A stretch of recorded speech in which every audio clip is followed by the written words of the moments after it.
19 years building a clock. That is some piece of devotion to an idea. And he really kept at it. He did have some collaborators. Another theme that I want to weave in here. People think about artists and inventors as sort of ivory tower thinkers. In point of fact, we're all collaborators. And even the ones that are most isolated, they're collaborating with history. Nobody exists in a vacuum. And they exist in their culture, and they exist based on a tradition that was built going back tens, hundreds, and thousands of years. So we all collaborate. The fourth clock is a miracle. The first clock was this big. They slowly got smaller. This clock here is about this big. And if you all look at your wristwatches, you are wearing the descendant of H4. This changed time and space on this planet. And a guy who was a carpenter did it. And that's, I guess, a pretty good reason why he's my hero. I wanted to put together, for this discussion, there are things that are separate between inventing and making art, but there are four things that I thought really intersect. One is inventors and artists need to be curious. I don't know where curiosity comes from, but if you've got it, you know it, and you've just got to follow it.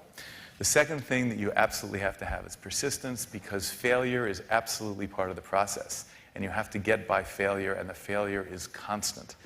The other thing is you always think, or I always think, I know where I'm going. And within either 1 minute or 1 day or 1 week, it turns out that I had absolutely the wrong idea of where I was going. And something happens, or I meet somebody that changes the course of what I'm doing.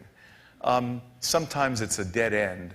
But it's those changes, the unexpected, that have actually given me the course that I've ended up following. And the fourth thing I mentioned before is collaboration. I am a great believer in sharing. It's been a theme at this conference in many ways.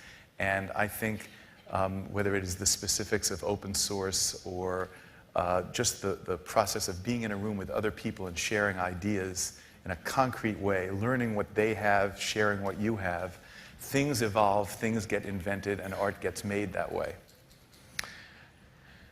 One of the ways to illustrate this notion about art and invention, I thought, was to go and look at a few pieces of art.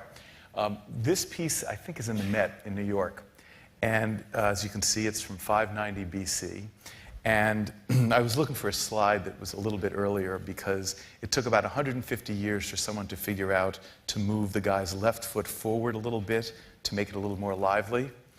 That movement of moving 1 foot forward is an invention. It's an invention of language. And this, again, is that theme of similarity.